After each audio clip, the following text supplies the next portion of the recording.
Hello, everybody. Welcome back to Kanga TV, the home of North Melbourne fans, and welcome to Kanga TV on location. We are out of the studio today. I'm on holidays, but there is no way I was going to miss the opportunity to sit down and have a chat with you about all things round 22 and preview our clash this Sunday against the Giants. There has been so much happening down at Arden Street over the past couple of days. In particular, the announcement from the club today that not one but two debutants will take their place in the North Melbourne senior side for the first time, Geordie, Payne and Cooper Trembath. We'll get to all of that and more very shortly, but before we do, just a little reminder, Kanga TV caps are back open for a very, very limited pre-order. I get messages about these caps all the time. I only open up pre-order every couple of months. It must close early next week, so if you did want to grab a cap, I will leave the link in the description down below. If you have any questions, feel free to shoot me a message over on socials or email. I can't thank you guys enough for the support, and the caps are just another way to support the channel if you can. I appreciate it so much. So I'll leave the link, like I said, for those down below, but let's not waste any more time and let's get straight into the preview. We've got so much to talk about. As mentioned at the top of the video, not one but two debutants for North Melbourne this weekend against the Giants. Geordie Payne will make his long-awaited debut for North Melbourne, and so will mid-season pickup Cooper Trembath in what I thought was a very surprising, pleasant surprise, but surprising selection this afternoon. It's awesome to see both of them get their opportunity to show us what they're made of at senior level, and I think for both of them, they're out of contract at the end of the season, and we are going to lose two list spots as it stands. I think we do need to make about 7 or 8 changes to our list at a minimum at the end of the season. And with so many guys out of contract who have yet to have an opportunity to showcase what they're made of at senior level, I think this is a really important and a very encouraging decision. For Geordie Payne in particular, he probably should have made his debut last week against St Kilda. He was overlooked and then he went down to Sandringham and kicked 6 goals too in 3 quarters of footy at VFL level. So we know that he is more than capable of lighting up this senior side, and I really hope that he takes the opportunity with both hands.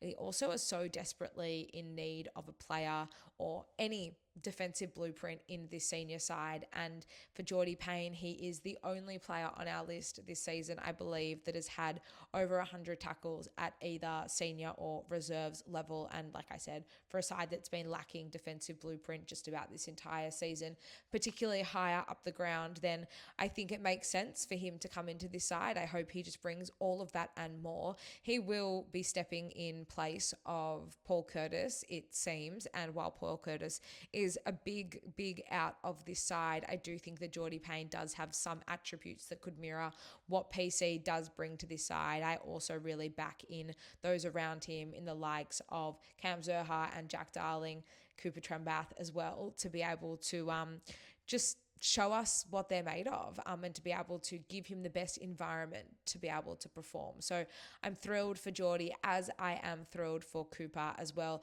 I didn't think we would see him at all at senior level this year, but both he and Zac Banch, our mid-season selections, only have 6-month contracts, and so it makes sense. The opportunity is there. Larkey will not play. He is been ruled out for the rest of the season, so why not just throw him in the deep end? I think physically he is ready to compete with defenders at senior level, and so why not just give him a go? We don't really have anything to lose at this point, especially in a game like this, and I'd like to think that we are competitive against the Giants on the weekend, but the form guide may suggest otherwise. The Giants coming off that massive loss to the Dogs last week and hoping to cement their spot in the top 8, whereas for North, we're obviously just trying a few different things before the season is over. So best of luck to both of them. I really hope that they can light up Canberra and can just give fans something to smile about, I think, for fans at this stage. And I really have noticed it with Cooper Harvey in particular.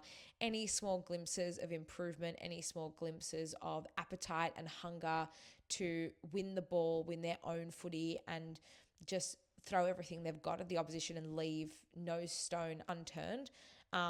I think that's what fans really want to see. I think they just want to see players that are really proud to represent the jumper and just to go in and have a real crack. So there's no reason why both of these guys can't do that and more and really give us something for this senior side on Sunday.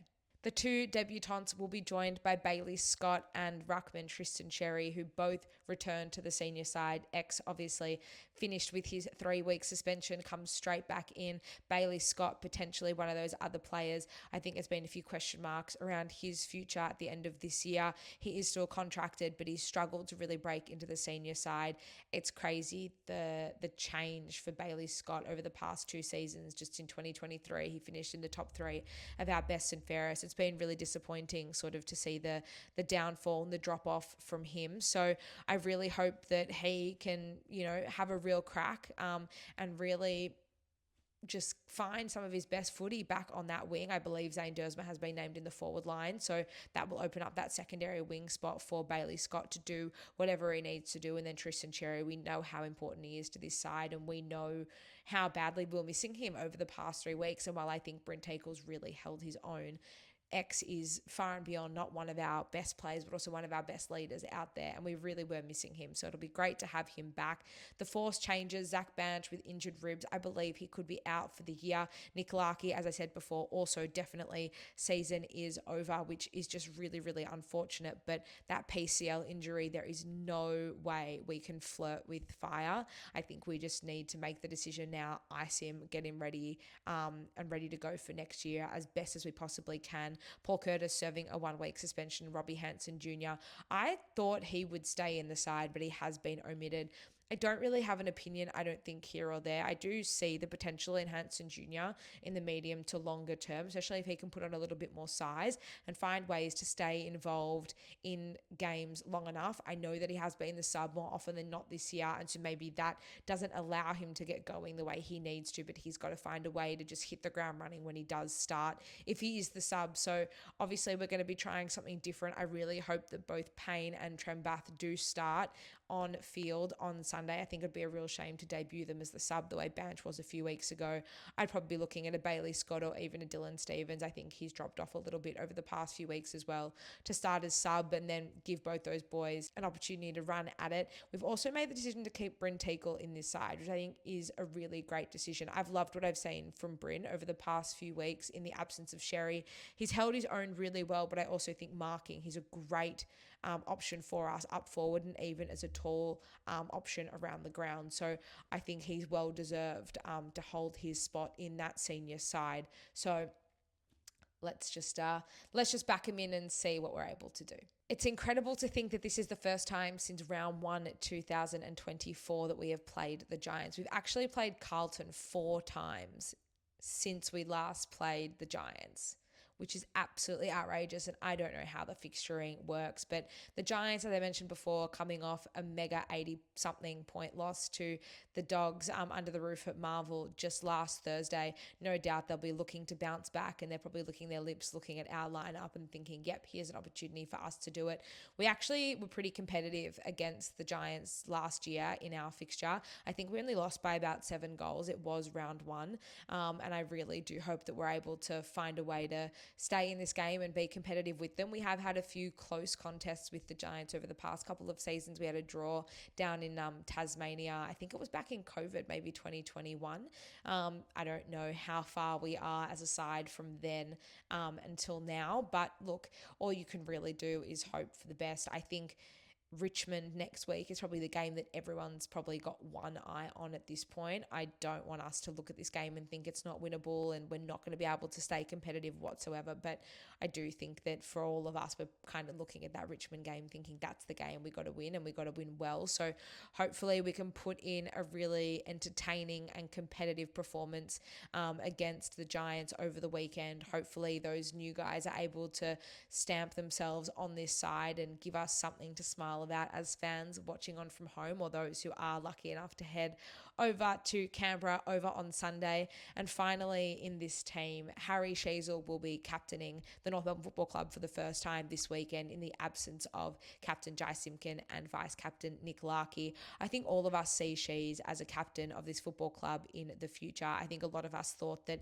he could potentially step up to captain the side as early as this season. I think it definitely is too premature, and the way his season has panned out, I think he's been trying to fill so many holes and so many gaps that we've had over the first half of the season. And then his confidence was probably shot by the time they cemented a spot for him in the midfield and forward of the ball. His performance against St Kilda was without a doubt the best individual performance I've seen from him, definitely this season, and even late stages of season 2024 as well. So it's nice that he was able to get that game against St Kilda under his belt, get a little bit of confidence back into him, and now he's going to be able to captain the side on Sunday. We all love Sheezel, and I think we do, like I said, see him as a leader, definitely, if not now, then in the near future for this football club. And I couldn't be prouder or happier for him to be able to take on that responsibility coming up on Sunday.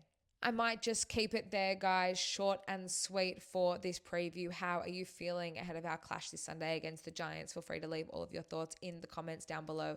We can keep chatting over on socials as well.